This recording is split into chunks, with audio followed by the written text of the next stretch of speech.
It's my great honour to welcome you all. It is a very prestigious award. It means the world to me.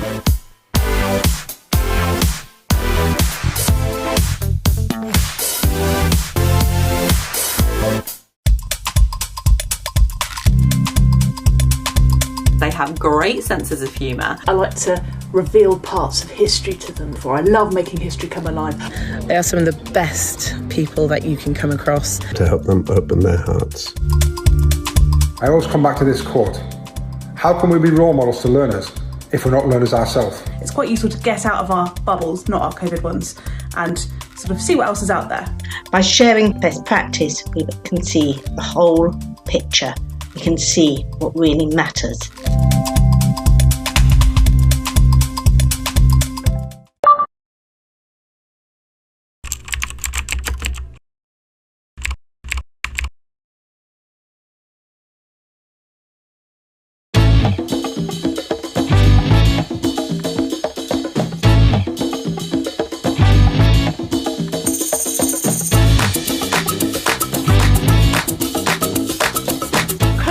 One of the biggest brains around. It's easy to forget how much has to happen behind the front line.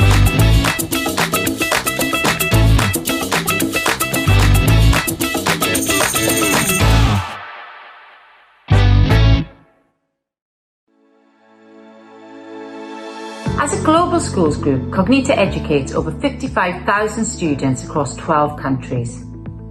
We're proud to be Wellbeing Partner at this year's Festival of Education, and we want to share the work that we're doing to prioritise children's well-being.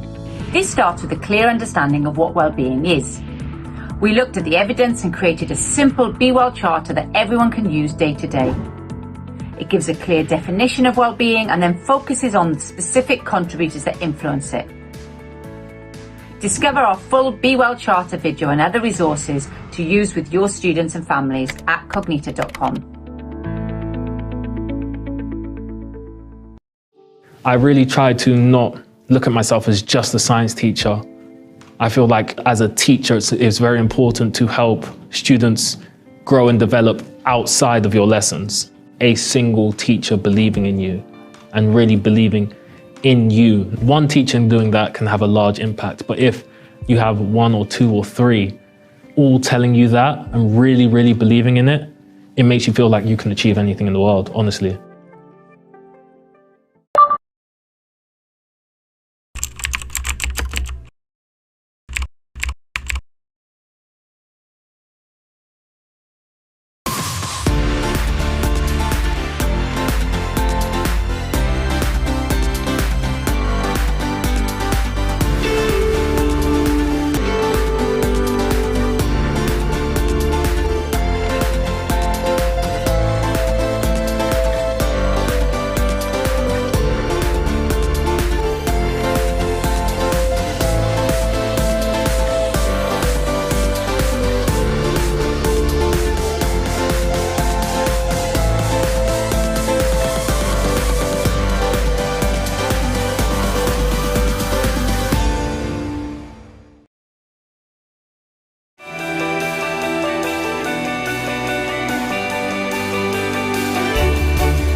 Welcome to this Festival of Education keynote session, part of the annual Festival of Education, taking place online from the 16th to the 30th of June. This year's festival is free for all teachers and educationalists across education in the UK and beyond. This has only been possible thanks to the support of our incredible partners. A huge thank you to our headline partner, Pearson, our festival partners, BBC Bitesize, Cognita and Teach First, our literary festival partner, Bloomsbury Publishing, and our organising partner, Wellington College, the home of the Festival of Education.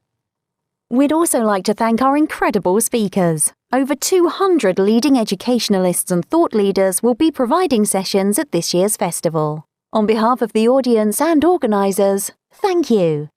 It's time to sit back and get set for our upcoming keynote session. If you wish to ask a question during this session, please head over to our Slido page to submit questions and vote for your favourites. Enjoy this Festival of Education keynote session.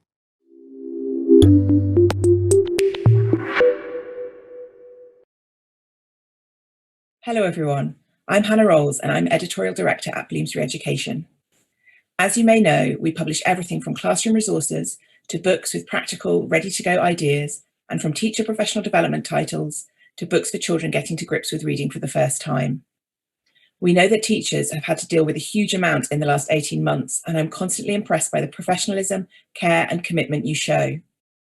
As the Independent Publishers Guild Education Publisher of the Year in 2019 and 2020, we're passionate about providing high-quality books to support you in your work with children and young people and in your own career development. We're delighted to have so many Bloomsbury Education authors speaking at the festival this year, and we hope you'll find something there to inspire you or to help you in your teaching practice. I believe you can check out their talks online if you miss them live, and please do visit our virtual stand if you have any questions or would like to make use of your show discount. I'm now going to hand over to Senior Commissioning Editor Hannah Marston, who will introduce some of our speakers. Thanks, Hannah. We're really excited to be the literary partner of the Festival of Education this year and are delighted to introduce you to so many of our authors across the festival. In particular, look out for our keynotes. Firstly, we have the marvellous Ray Snape, who is an inspiring and passionate primary head teacher. Ray's book, The Head Teacher's Handbook, will be a must-read for primary heads when it comes out in August.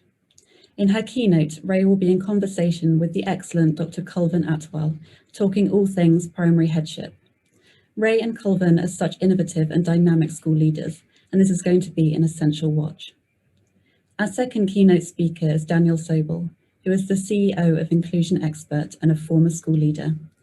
Daniel's most recent book about differentiation, The Inclusive Classroom, written with the superb Sarah Alston, has been a bestseller and continues to strike a chord with many teachers looking to make their classroom environments truly inclusive. Daniel will be talking on themes from the inclusive classroom, as well as his other books, Narrowing the Attainment Gap and Leading on Pastoral Care. Daniel's ideas and advice are really game-changing, so you don't want to miss this. Sarah Alston is also leading a workshop where she will be sharing some of the practical strategies for differentiation from the inclusive classroom. Instead of creating an overwhelming amount of extra workload, Sarah focuses on ingenious small tweaks and adaptations to make differentiation work for every child. We have plenty of authors speaking during the Friday Fest sessions on the 18th and 25th of June too. Highlights in these sessions include Angela Brown, who will be exploring the experiences of women working in education and giving some empowering advice for all women who teach. Angela is an inspirational school leader whose coaching is extremely highly regarded, so I'm really excited about this session.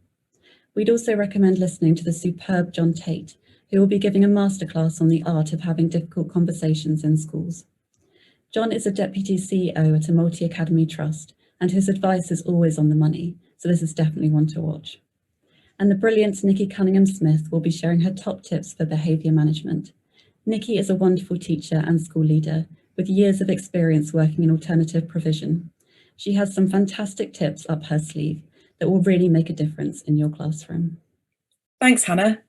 We also have some of our exciting fiction and poetry authors at the festival this year. Matt Goodfellow is a former primary school teacher and prize-winning children's poet. His first book for us, Bright Bursts of Colour, published last spring, and we will have a new book from him in March 2022. Matt's work takes a quirky look at the lives of children and is funny, engaging and touching in equal measure, perfect for use with Key Stage 2. Izzy Lawrence is a stand-up comedian, podcaster and radio host. You may know her from BBC Radio 4's programme Making History. Her debut children's book, The Unstoppable Letty Peg, tells the story of the fight for women's suffrage with the roller skating and jiu-jitsu left in. Packed with fascinating historical details and real-life characters, this exciting tale is a page-turning delight. Izzy's follow-up, Billy Swift Takes Flight, will publish in September and is set during the Second World War and features the women of the Air Transport Auxiliary who defied the odds to fly planes from the factories to the airfields and back to be repaired. Chitra Sonda is the author of over 50 books for children, and her latest book for Bloomsbury Education will publish in August. Sindhu and Jeet's Detective Agency is a fun adventure. Sindhu and Jeet are on holiday in London and always on the lookout for a mystery to solve. With teaching notes written by the Centre for Literacy and Primary Education available online, this is perfect for children who are gaining reading confidence. Last but not least, Sam Baines is an award-winning comedian, actress and author and broadcaster, as well as a hearing aid wearer. Her book, The Night the Moon Went Out, tells the story of a girl with a hearing aid who is afraid of the dark and her new friend, a magical talking owl. Again, teaching notes from the CLPE are available online. Thank you so much for your time. I look forward to meeting some of you on the Bloomsbury stand, and I hope you all have a brilliant festival. Good afternoon, Festival, and welcome to our final keynote of the week. And for those of you who attended today's Friday Fest, I hope that you had a great day. I'm Shane Mann, and I'm the Festival Director. It is my privilege to introduce this keynote session this afternoon, which is in partnership with our literary festival partner, Bloomsbury Education. The Head Teacher's Handbook, everything you wanted to know about your first primary headship but didn't know who to ask. This session is an in-conversation between Dr. Kulvarn Atwal and Rachel Snape. For the past 9 years, Dr. Atwal has been head teacher at Highlands Primary School and is currently also the interim head teacher at Atwal Primary School. So a busy gentleman indeed. In 2017, 2018, 19 and 2020, Highlands was recognised by the Mayor of London, Sadiq Khan, as one of the highest performing primary schools in London for pupil progress, a great achievement. He has just published his first book, The Thinking School, Developing a Dynamic and Learning Community.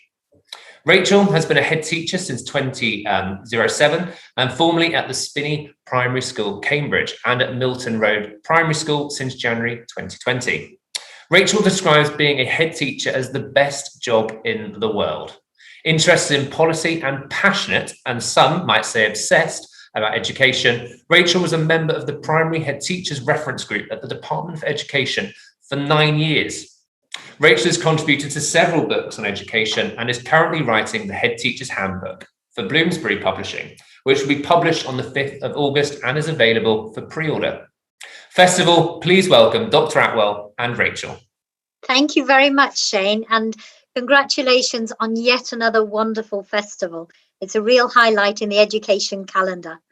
And good afternoon as well to you, Kulvarn. I'm really excited to have this conversation with you. I've admired your work for a long time, both your presence on Twitter. I love your tweets, and everything that you have to say is so thoughtful, which is a good reflection of your wonderful book. So before we kick off about the Head Teacher's Handbook, can you tell those who don't know about your recent book? Yeah, my background really is in teacher professional learning. So I've made it my life work to find out all the factors that impact upon teacher engagement and professional learning, quite simply because if we want to invest in our students, the best way to do that is to develop our staff. So I completed a doctorate in 2016, 8 years, whilst being a deputy head and then a head teacher, in which I developed a conceptual framework of formal activities that could be introduced in schools to impact upon the informal, expansive, wider learning environment. And once I'd complete my doctorate, anyone out there who's ever done a doctorate will know that by the time they finish, they're sick of that document. But I wanted to make something useful out of it, and I wanted to share what I'd learned. So I published the findings from my doctoral research in my first book, The Thinking School, Developing a Dynamic Learning Community. And I did it with the motivation that if one person read it or it impacted upon one child or one school, then I'd done my job. So I've managed to write one book, but yeah, the greatest influence is in terms of the impact upon the students that I teach. So very pleased to be here. Very much looking forward to the conversation. Great, wonderful. Well, thank you very much for joining me, and thank you also for writing for one of the chapters in the book. And you particularly talk about that theme, about developing colleagues in order to have that distributed leadership. But perhaps we'll get onto that a little bit further in our conversation, because as you know, having perhaps seen what's in the Head Teacher's Handbook, the aim of the book is to really guide a head teacher, or rather an aspiring head teacher or an early head teacher, through the entire process of those first early few days, and taking them through the first weeks, taking them through the first month, first year, and giving some really pragmatic advice.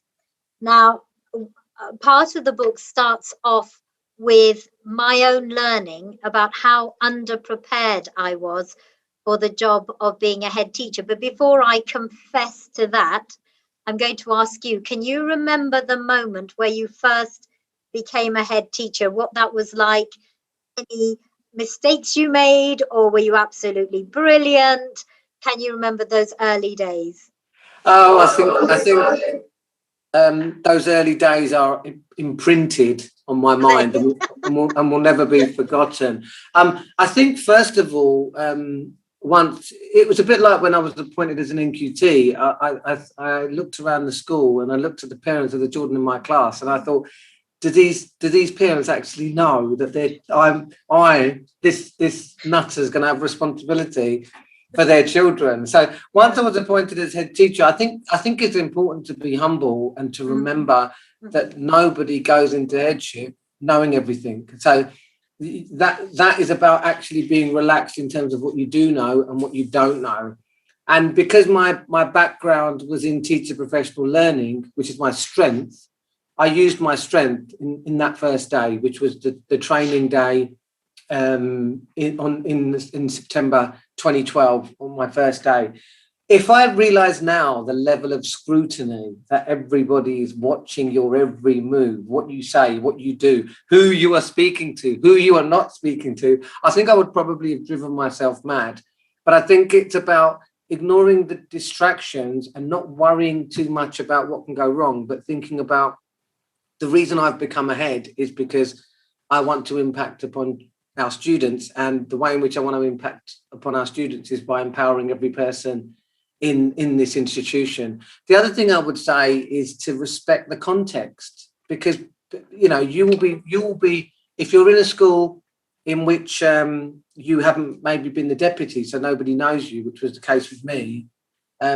You're looking at a group of people who are more worried about you and the changes you're going to implement than Absolutely. You can possibly be worried about them. A bit like when you lead a class. And so it's about making people feel comfortable. It's about building relationships. It's about being open. It's about being transparent, and not worrying too much, because you're on a learning journey. And this is just the first step of that learning journey. It's almost a bigger fear when you get that phone call from a chair of governors to say that we'd like to offer you the post. I mean, that you then get sufficient time to think about what you would like to do. And what I would urge those people that are listening, and please, type, if you have any questions while we're talking, please type them in, is that, talk to people, talk to serving head teachers, get in contact with people on Twitter and say, what do you think? What get advice. You're not on your own. And the issue sometimes is that sometimes as a head teacher, people talk about it as the isolating job, it's lonely at the top. It doesn't have to be. It doesn't have to be at all. No, and that's something that I also get at. That is also covered in the book, is the importance of finding a mentor. I remember my first day of headship, and when I took on the post in 2007, January 2007, the idea was that it was an interim position, because the local authority had advertised the headship position twice and nobody, or they hadn't been able to appoint. So I was a deputy, thinking I was going to be doing a short-term stint, which then turned into the next 14 years of my life and into my second headship. But on my first day, I remember it distinctly. It was imprinted on my memory. I love that word. It was imprinted on my memory because I turned up at the school. It was a really snowy day in January, and outside the school, standing, shuffling in the snow and wrapping themselves to keep warm, were all of my staff and all of my new colleagues, because as an abject failure, I didn't even know how to open the gates to get everybody in or know the code to the door. So my very first, as you say, everybody's looking at you and how you'll behave. So I think in the eyes of my colleagues standing there in the cold, they must have just thought, who is this woman who doesn't even know how to get into the school, doesn't even have the code to the gate? So in the handbook, one of the things, having learned from my experience, is that Emma Hinckley has very kindly created a transition document so that people can photocopy that and tick off all the things that they need to know, including how to get into the school, where the boiler is, where the stopcock is if there's suddenly a flood, because a head teacher ends up needing to know absolutely everything. And as you say, all eyes are upon them.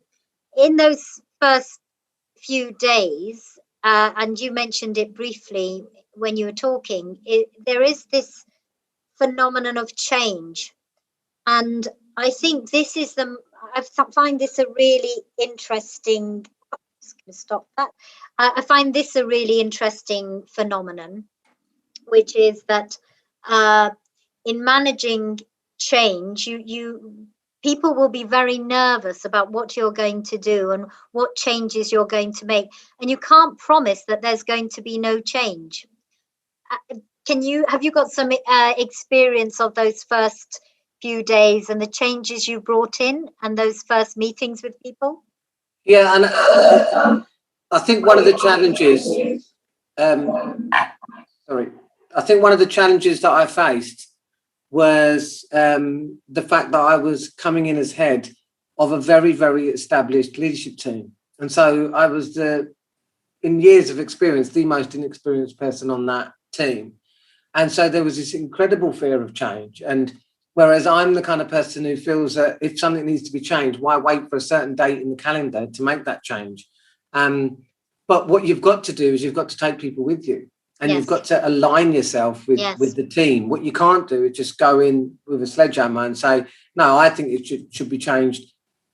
It's about sharing your perspective and then getting the perspectives of those that you lead and those that you're working with to enable a sense of consensus. So there was an example, there were a number of examples in that first term where I wanted to do things slightly differently. But what I did do is if there was any tension, I would say, right, let's give it a trial and let's see how it is. And if it doesn't work and everyone doesn't like it, then we'll stop. And I think that takes some of the tension out of it, because people need to feel that they have a voice. The other thing about change is, particularly in a profession like ours, which is a caring profession, we're not building cars. I'm not saying that there's anything wrong with building cars. We're impacting on people's lives. And so when you are talking about change, what you're implying to those that you're leading is that what they were somehow doing before was wrong. And that isn't the case. It's about refinement and about continual improvements. So what you've got to say is that you're open to trialing changes, you're open to getting feedback, you're open to enabling people to take time, because quality change takes time. And if you've got practitioners on the front line involved in that decision making to give their feedback, to give their perspective, say for example you're changing the reporting format or the assessment cycle, or how many briefings you have before school, or whether we have an afternoon play or not. That isn't about me saying what I think. This is about me giving an opinion and getting feedback. And that's really, really important, that when we look at the concept of change, it's not the change that's the issue, it's how that change is delivered and mediated into school. And in the book, we talk about short, quick win changes, and also medium-term changes, and then long-term strategic changes. And because the book is full of lessons, there's about 40 little lessons which sounds very grand, it's just things that people have learnt along the way. One of the lessons that I had about change was that not all change needs to be feared, and some can be absolutely in response to what people want. So an example that I describe in the book was a story shared by a teacher colleague of mine. She's actually my friend. And when a new head teacher joined her school, his name was Ben, all the staff were complaining about where the photocopier was. And every time that people walked past the photocopier, because it sort of stuck out in the wrong place, it would bash them on the hip, and people were well known to complain about the bruises, about this dreadful photocopier. And what Sophie described was that in a Herculean fashion, Ben picked up the photocopier and moved it to another place where it would cause no more injury. And I took a great deal from that, and this was prior to me becoming a head teacher. And I thought, look for those quick wins that people are quietly talking about, but could have a really big impact to show that you care. And a perennial one for me is the absence of teaspoons in staff rooms, or team rooms as I call them. So even being able to put in a water heater or good coffee machines, or making sure that there's enough cups and plates that make people feel that the role is being professionalized, can do a lot for people's well-being and buy-in. But in talking about change, as Epictetus says, Heraclitus says rather, the only constant is change. Yeah. The next thing I wanted to talk about, which I think is absolutely fundamental, and anybody who does an NPQH or goes on any training around becoming a head teacher, is values and vision. The importance of values, the importance of vision. And Dr. Neil Hawkes is one of the other esteemed contributors to the book. There are 40 amazing contributors, including yourself, and I'm very honored that you were one of the contributors, and your piece is absolutely wonderful, because it really talks about this importance of professionalizing the workforce. But this idea of values and vision, can you share a little bit? I don't think I have a question here, but anything that springs to mind about the importance of values and how that's turned into vision? Well, I think it's so important, because I'm a great believer that values inform our actions. And if our values aren't in the right place, if we don't genuinely care that every child can achieve, every child can succeed, then it will inform our actions. So I think the articulation of a vision and the articulation of values is not as important as the living out of that vision, living out of that values. And what I mean by that is, we are the lead learners. We are the people that are setting the example for everybody else. So in terms of values, the way in which we talk to an adult, whether that adult is the deputy head teacher, or it's a midday assistant, or it's a person that works in the kitchen, or it's a teacher, we are modeling to others the way in which we respect each other, the way in which we talk to each other. The other thing about values is, values-led leadership is about making decisions in the best interest of the students, okay? Not in the best interest of the adults, in the best interest of the adults for the students. And so if you are living out this focus on the students, then you are representing your values through your actions, the way in which you behave and which you present yourself. The next thing about vision is, I'm a great believer that vision has to be shared, okay? And your articulation of the vision is developed through the conversation, the informal, the professional dialogue, assemblies. Everything you do is telling every member of staff what is important here. And I don't want any member of staff to do something because I've told them to do it. I want them to do something because they believe it is the right thing to do. So surround yourself with people who share those values. Surround yourself with people whose interests are the children. And in terms of vision, ensure that that vision is shared. So one of the things is, we every school that I've led, the first thing I do is we develop as a rights respecting school, which is about working with UNICEF, but it's very much about the language that we use, the language of children's rights, the language in which we talk to each other. And so that then sets the culture, and so that the vision isn't the teacher's vision, the a collective vision, and that's really important. Just going to the chat, just returning to a question that came through earlier, which I think we could address, is what is the best way to understand the other side of headship, HR requirements, budget, health and safety? Maybe some people will think that the not so sexy parts of headship, the boring parts of headship. And what I think is really, really important is that when you are looking towards aspirations of headship, be really self-reflective and think, I'm good at this, I'm good at that, I'm good at that, I know I'm good at these things. What are the areas that I am not sure about? And whoever's asked this question, that is the most common area, I'd say, finance, budgets, that people feel unsure about. So take the time to spend some time each week with the experts on your school who will be in the office, who will be the school business leader, who may be the strategic learning leader, the office leader, and begin to understand, because it's only difficult to understand because we didn't become teachers to do health and safety and HR.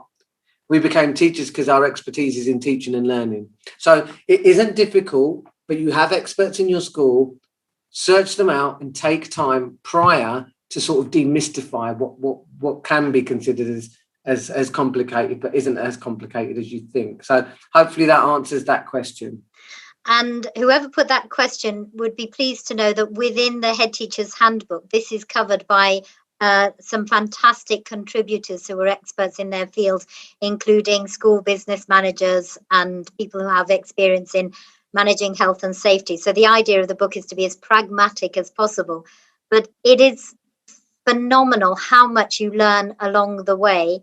And every year you get better and better at understanding budgets, and every year you get better and better at discovering how to do or learning how to do health and safety, because it's, as you said earlier, it's an ongoing journey. You're not the fully made head teacher. I've been doing this for 14 years and I'm still learning.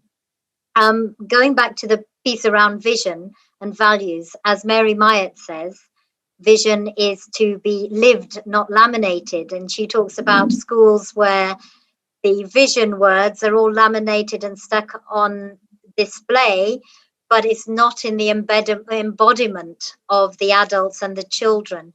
And I think that sometimes that there can be a real schism between the values that are publicized and the way that people actually behave in the school.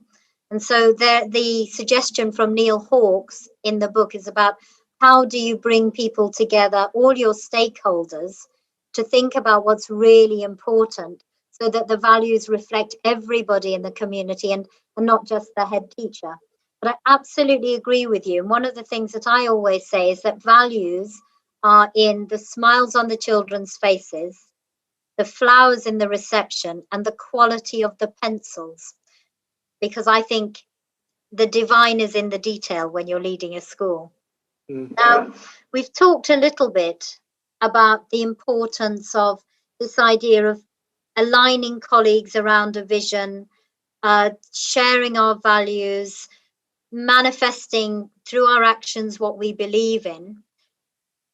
But I want to take us just in a slightly more uncomfortable direction, because it's not all a hunky-dory story. I don't think I've ever said those words before. I like it so much, I'm going to say it again. It's not all a hunky-dory story. What do we do as head teachers when we know we've got to seize the nettle? When I had my first interview, the local authority advisor said, what would you do if performance wasn't right? Would you seize the nettle? And I think that that's such a great expression. And it's a bit like Michael Rosen's poem, or his telling of the poem of the bear hunt. When there is difficulty with a member of staff, you can't go over it, you can't go round it, you've got to go through it. So how do head teachers cope when they've got those seize the nettle moments? Really good question, and it correlates with one of the questions that have just come up, which is what is the biggest challenges ahead? So we're almost, in symmetry, with the questions that are coming up. And I think the most important quality to develop is to be yourself, first and foremost, to be yourself, to be true to yourself, to be honest with yourself. And there may be people that you're working with that it's the easiest thing in the world to work with, and there may be people that you find can drain your energy. But the important thing is ensuring you say seize the nettle. My first school business leader, who's since retired, the lovely Sue, would say, grab the bull by the horns. And she got it spot on. Don't leave the challenge. Don't leave the conversation. Be open, be transparent. Try not to interpret, but share what you have seen. So I'll give you an example. When I first became a head teacher here at Highlands, it was literally, I mean, when we're talking about challenge, is the school had been put into a category of requiring improvement, literally about 4 working weeks before I started on my first day. So I inherited a school of staff who had been working so hard, who were on their knees, who needed to be lifted, who needed time and space. But I also inherited a leadership team in which sometimes not everybody faces the challenges, and they may just stick their heads in the sand and avoid having those honest conversations with themselves. So when you are challenged, it's important to have those honest conversations. And an example was with one particular leader who, when we're talking about vision and values, those that are working with you, and the more senior they are, if they are not demonstrating the same values that you share, there's going to be a tension. And so I remember saying to this particular member of staff, do you realise that you can come across as intimidating towards the staff that you lead in the way that you are? And this particular person found it shocking. And what I had to say is, she'd been teaching all those years, been leading all those years. No one has ever said that to her before. And what I had to say is that it's not my fault that nobody has said that to you before, but it's what I can see and the impact upon those that you're leading and the students in those year groups that you're leading.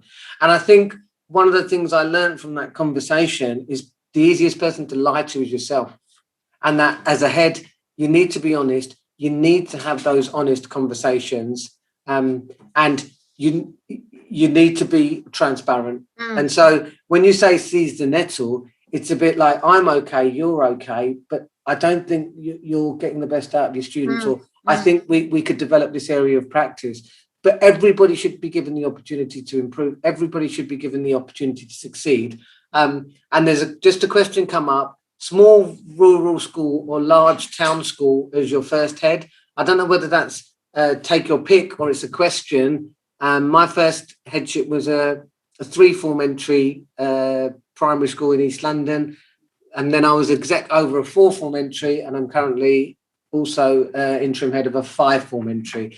But that's because a lot of the schools are very big in London. And when I do present to audiences, I know that many talk about the challenges of professional learning development collaboration when they're in small rural schools. So hopefully that answers that one. So my school was a small 1-form entry in a suburb in Cambridge. And I think at the end of the day, whatever the size of school, you as a head teacher do the best you can, and you learn through that process. And we talked earlier about the importance of learning from other people and finding your mentor. Going back to really challenging issues such as managing grievances, managing tricky conversations with members of staff, that language around what you notice and the language around how you approach a member of staff, using that language about, I think that I observe that, I notice.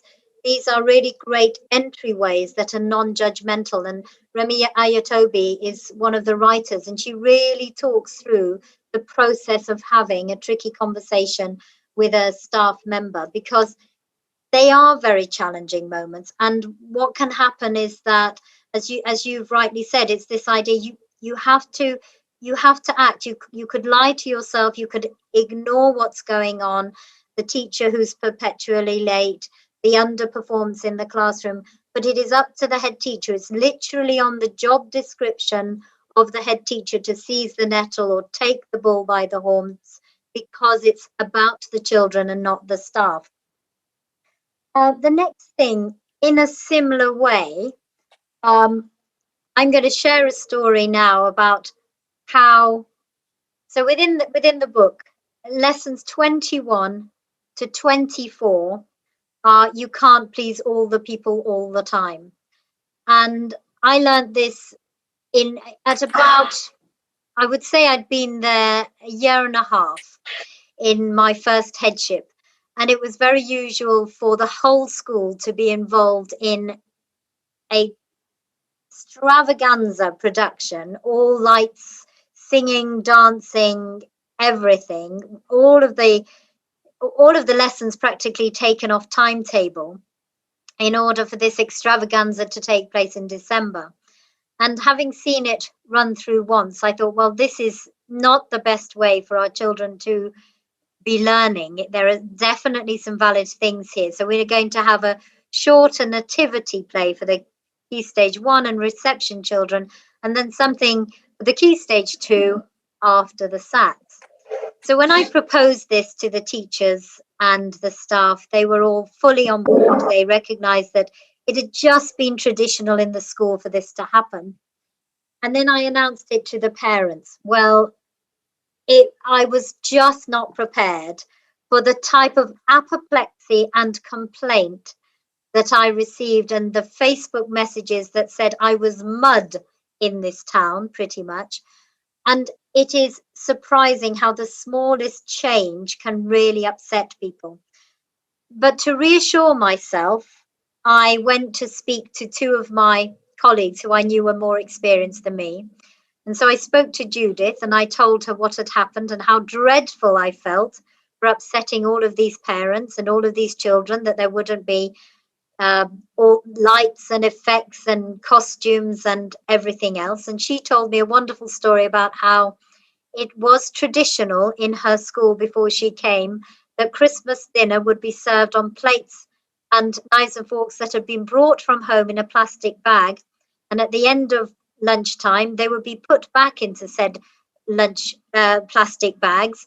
And having seen this, she didn't want the gravy running down over the jumpers, PE kits and book bags and down the walls of the schools in the cloakroom. In a similar fashion, when she told all the parents, there was the same deposition of parents complaining about these things. Introducing indoor shoes, introducing any new change, even if you know it is going to be good for the children or good for the carpets, it will still upset a lot of people. So lessons 21 to 24 go like this. Number 21, you cannot please all the people all the time.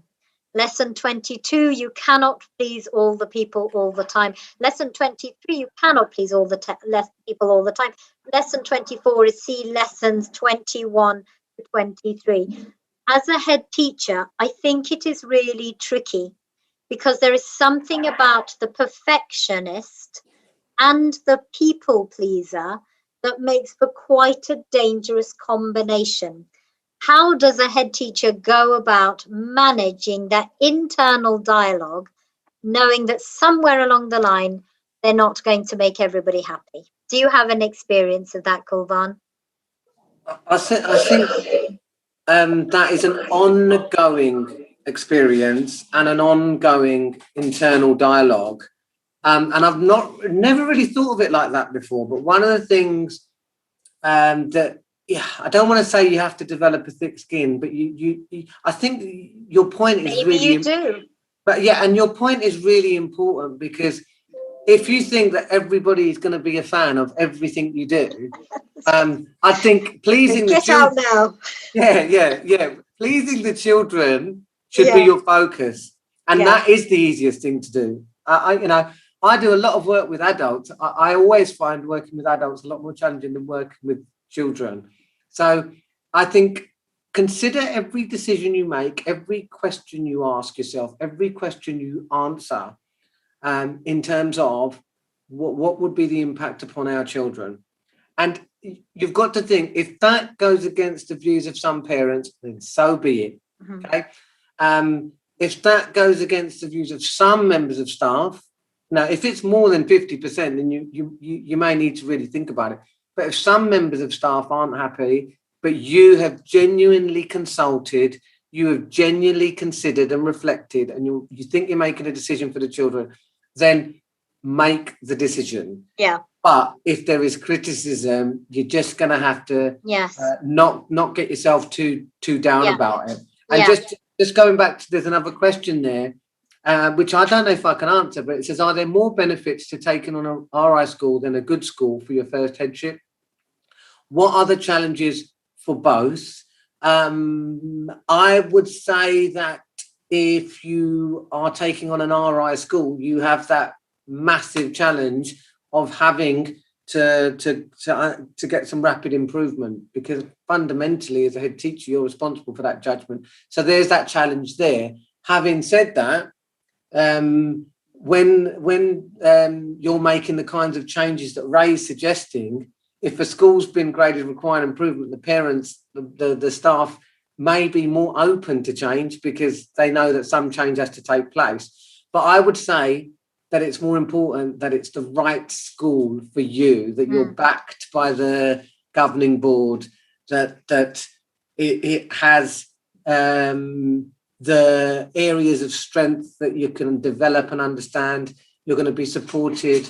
So it's more important that the school's right for you rather than thinking, should I take an outstanding school as my first headship? I don't think it matters. I think it's more important that the school's right for you. Yeah, I would absolutely go along with that. You'll get a feel for whether the school is the right one at interview. And at any good interview, there's always the final question, which is, if you were offered this job, would you take it? And if it doesn't feel right and you can't really see that you feel that you would be fit for that place, then you can always turn it down at that important moment. Equally, you could go into your headship with your knowing that you're there to learn and no experience is ever wasted. However difficult something may be, you'll always learn something through the process. Just to go back to something I saw on Twitter, which I really liked and made me laugh, about not being able to please all the people all the time. The meme said, you can't please all the people all the time, you're not pizza. And I thought that was rather funny. Now, we've talked a bit there about how some of the challenges and not being able to please and the thick skin. An area that I think is interesting because it's something, another chapter that we cover in the book is about managing complaints. So taking it a bit further into something that's more serious. So from complaints of staff that may send depositions or might write things on Facebook into things that might be more serious. And there are two ways around when we hear a complaint.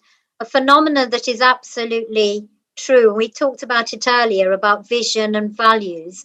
And you, as an authentic leader, you create your school not exactly in your own image, but based on what you believe to be true and is you're passionate about, in order to bring about the best experiences for the children. Because we care so deeply, think so thoughtfully, and spend so much time trying to create the perfect school, when a complaint comes in, it trips our amygdala and it sets off our fight, flight, flock, or freeze response.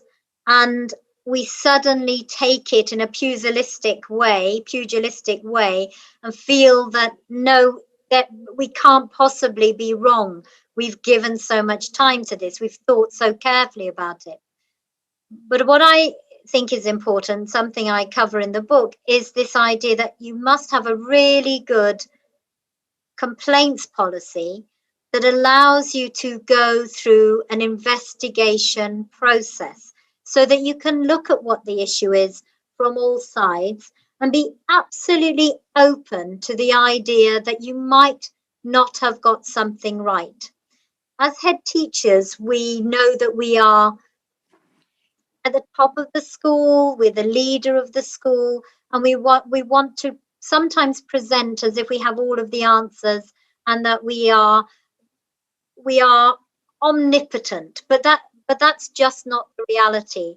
And a good complaints process allows you to reflect on what you need to do better and where things have got wrong, and allows you to iterate your vision. So I think embracing a complaint and looking upon it as an opportunity for growth, either for personal growth or for the school, is another mindset change that you start to develop along with your thick skin. You learn to be patient. You learn not to have a knee-jerk reaction. You learn you've got to connect the hippocampus to the prefrontal cortex so your executive function is able to make better decisions. Do you have any thoughts around the challenges we can get, the complaints one might get? Because as I said, it's not always a hunky-dory story. Well, first of all, I think it's spot on, because just listening to you is making me reflect the importance of not being too precious, and definitely not being emotional. And actually, sometimes in institutions, people avoid the complaints or try and distance themselves from the complaints. If you do that, you'll get more complaints. So the discipline is very important. So the policy is really, really important, regardless of who's made the complaint, at what level, what stakeholder. Ensure that the process is followed. That then gives a sense of security to everyone within the community that you're not going to cut corners, and I run a tight ship and I go completely by the book, and that is to protect everybody. And the other thing about complaints, and I know I was actually asked to be executive head teacher of a second school, and I've got to be careful what I say. But usually now, if I'm called on to take on a school, it isn't a school that's having a hunky-dory story. That's going to be my phrase now as well, Ray. Usually there's some trouble somewhere down the line. And for this school, it was about a disconnect between the parental community and the leadership team, at which point 2 head teachers had left within the previous 9 months or so. And so I knew I was going to be dealing with a parent community who didn't want me there for a start. But if you focus too much on what people think about you, it takes you away from the core purpose, which is, well, I'm not really here for the parents. I'm here for the students, and the byproduct is it impacts on their parents. And the level of complaints that I received also, resulted in me for the first time in my life, but definitely as a head teacher, to be, a complaint going to Ofsted, and I was investigated. And the key thing to think about is to not try and get in someone else's head or trying to get in someone else's brain. Focus on what you're doing and making sure that you're very clear on what you are doing and why you are doing, and articulate that. And I know that is really, really difficult. And it's been really nice having this conversation, because I'm listening to you and then it's making me think. But anything can be learned. So earlier in my career, I'm telling you, I was a really bad listener. I'm going to be honest. All I was focused on was my own class, my own group of kids. So what you have to do, you have to learn listening. Through coaching, you learn active listening. You develop that part of your skill set. So if you think you do take it personally. When I'm a teacher, I'm going to take it personally if a parent makes a complaint. Number one, you've got to learn to actually think that it's not personally about me, but like a child's behavior, it's not personally against me. It's about where that person is at and what they want. But you stick to the process and ensure everyone around you sticks to the process, and you go through the process. And the only person you are in control of in your life ultimately is yourself. So Absolutely. getting upset about it and emotional about it isn't gonna help you. So having a clear mind and being very clear about how we're dealing with it, and consistency of approach. So regardless of the complaint, even if it's against your best mate, you've got to Absolutely.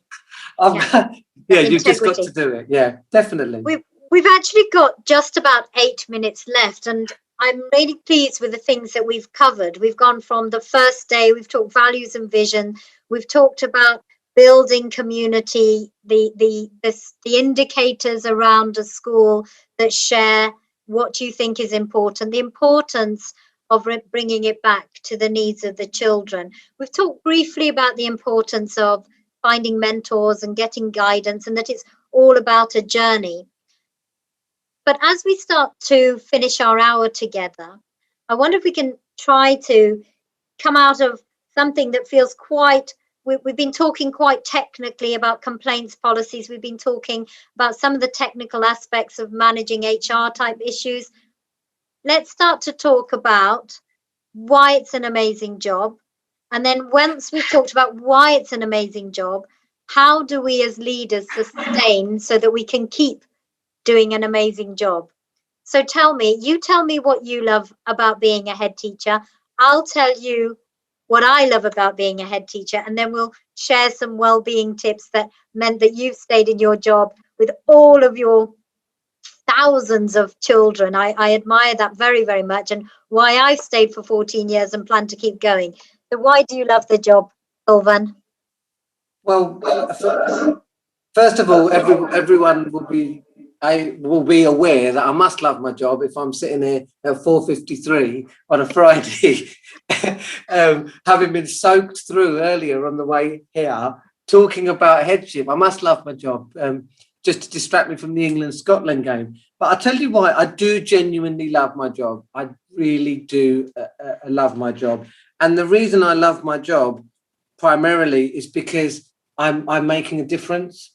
And the reason I became a head teacher rather than just remain as a deputy is because you can make a greater difference over more families, more children. And so if I'm ever feeling frustrated or down or slightly under pressure, I go for a walk around the school. I go into I go into someone's classroom and annoy the teacher and take over or do a spelling test or something, because the amount of energy and passion and love I get, I'd like to say I get it from all the staff and the parents, but from the children is just inspiring to me. And so I have as much energy now as I had on my first day. And that's about screening out sometimes the challenges like falling roles, falling budget, or whatever else that might be, and getting out there and being amongst a community of optimists who think they're going to change the world, who are going to make the world a better place. And I honestly believe that they will do. And I'm just happy to be part of that journey. Now, we've been working in the profession long enough to know that people will stop their cars, and people are talking about their first children and the impact that we had. And so we take away all the Ofsted and the DFE and the requirements and the bubbles and the risk assessment. At the end of the day, I love my job because I get to impact upon children's lives in a positive way. And that legacy is so important. Yeah, and it is true. It is that legacy. I now have children in this school here that are the children of children that I taught, and it's just incredible that you're having a generational impact. It's such an enormous privilege. What I really love about the job is that no 2 days are ever the same. And that just with the smallest interaction, you can make a big difference in somebody's life. And one of the stories I share is about how there was the meat man was bringing the chops for the school lunch. And I made him a cup of tea. And he said to me, in 19 years, nobody's ever made me a cup of tea. And he cried a little tear. And so as a head teacher, we are immensely powerful in shaping the lives of people, not just in the long term, in their careers and their life choices and what they're going to do, their passions, their interests, their talents, but on a day-by-day basis, we can make a difference to so many people. And it's an absolute privilege and a joy to be able to brighten and lighten the day of somebody who is in your community. And I think that's one of the amazing benefits of being a head teacher. You genuinely do make a difference. I know when we started, you want to give a plea to people who might be listening. You said you want to convince people, and we've got 3 minutes. So I'm going to hand over a little bit to you, and then I'll just finally wrap up. But tell me a little bit more about you don't have to be perfect to be a head teacher. Yeah, I think sometimes it's viewed by some people as the impossible job, or, you know, there's a mythology around it, isn't there? That, you know, it's tough at the top, it's lonely at the top. It doesn't have to be. And we always focus on the deficit. Well, you know, I'm not good at this, or I don't know about this, particularly for women aspiring to leadership. I mentioned to you about how when I first met my current associate head teacher, while I'm busy at the other school, I asked her the question, you know, what are your aspirations? And she said, oh, I think I could be a deputy one day. And I hear that a lot because, and to me, that's limiting. If you can be a deputy, then you can be a head. And do not wait until you feel that you know everything, because there is no such thing as a perfect teacher, and there is no such thing as a perfect head teacher. There's only a head teacher who's willing to take risks, make mistakes, and learn. If you're not reflective and you're not willing to learn and you're fixed in your mindset, you're going to have a difficult job as a head teacher. If you are someone who wants to grow, wants to develop, wants to reflect and wants to think, then you don't need to know everything. There are things now I don't know, and I'm not going to beat myself up about it. I'm just going to find a person who can help me with that. And the one thing I will say as a leader is the best thing a leader can do is surround themselves with people who know more than them about stuff. Whether that's your early years expert, whether you're a school business leader expert, surround yourself by people who are going to be able to teach you a thing or two. And that's a lovely way to finish, because the book is surrounded or packed with contributors who are sharing their knowledge with anybody who is an aspiring head teacher, including you, Dr. Kulvarn Atwal. Thank you very much for joining me this afternoon, and thank you for being part of the Head Teacher's Handbook. Have a good evening, everybody. Bye. Thank you. Bye.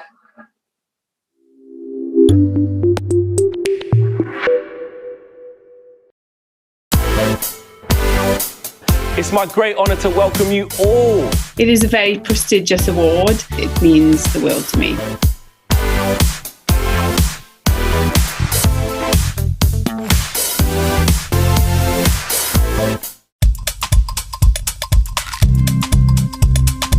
They have great senses of humour. I like to reveal parts of history to them, for I love making history come alive. They are some of the best people that you can come across. To help them open their hearts. I always come back to this quote.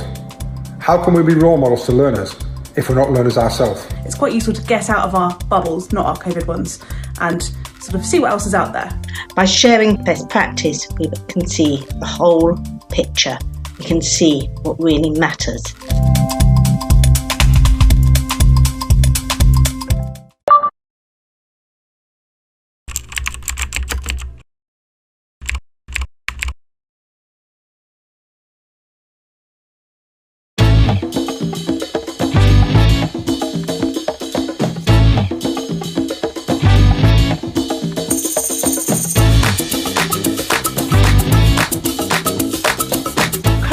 One of the biggest brains around.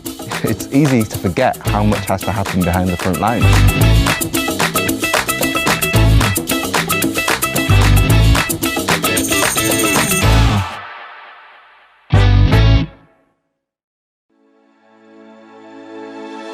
As a global schools group, Cognita educates over 55,000 students across 12 countries.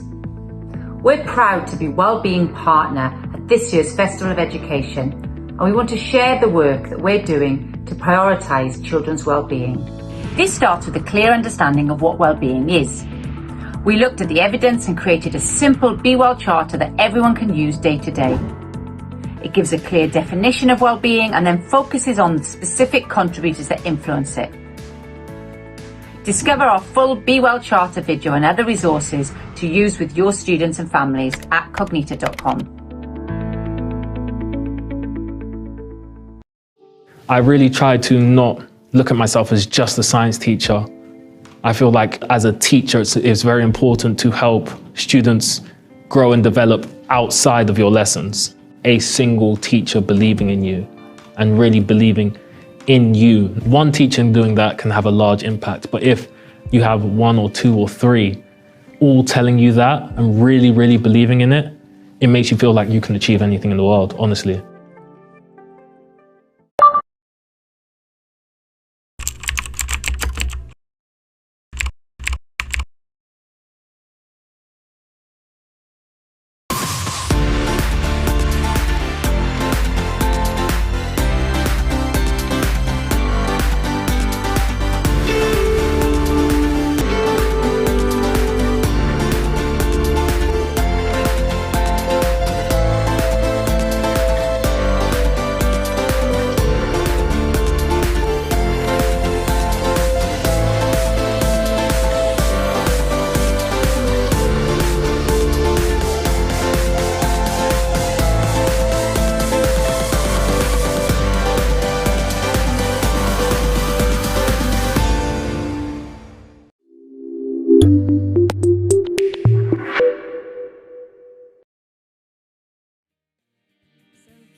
Methuselah,